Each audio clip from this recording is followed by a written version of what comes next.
Hey everyone, it's Nick with Comics Beer and Sci-Fi. We're at Motor City Comic Con 2025. I'm here with the great Joe Rubinstein, one of the great inkers of my youth, growing up reading comic books in the 70s and in the 80s. Joe, is this your first time at Motor City Comic Con? I don't know. They all look alike to me. I know I was here 40 years ago, and the advice I was given was don't leave the hotel. That sounds about right. So tell us how you became one of the great inkers. I started art school when I was 11 years old. I started to work in Neil Adams, Dick Giordano's studio as a gopher when I was 13.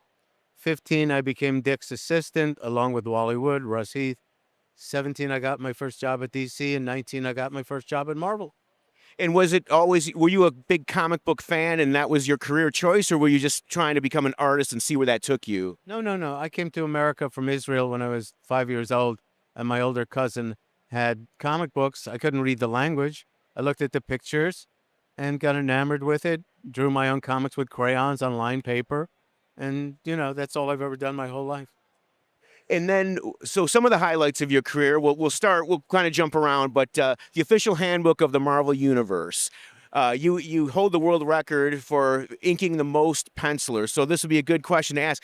Do you have a favorite penciler that you really enjoyed inking the most?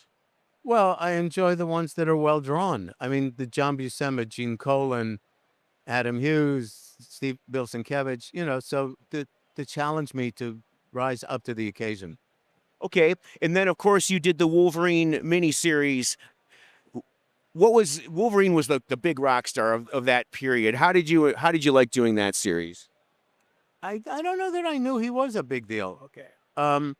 Frank Miller came up to me at the offices and said, "You want to ink Wolverine for this miniseries we're doing?" Well, yeah.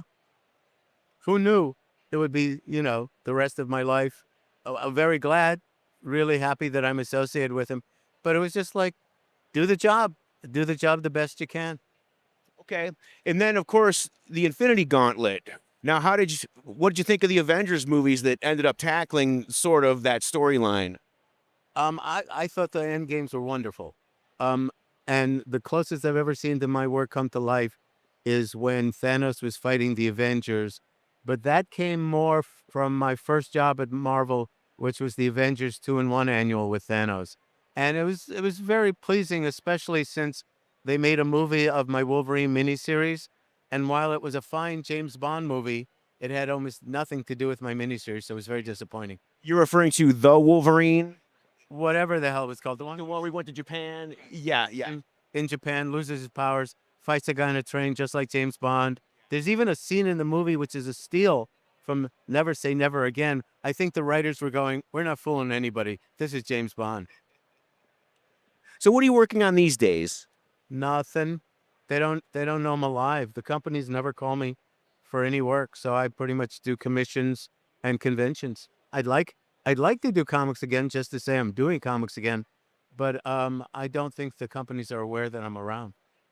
Is there still as much of a readership for comic books proper as there once was, do you think?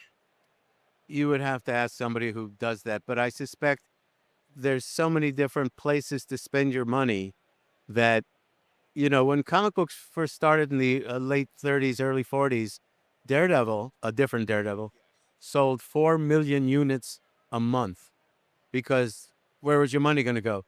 Now it's everywhere. So if a book sells 100,000 units, it's a hit these days.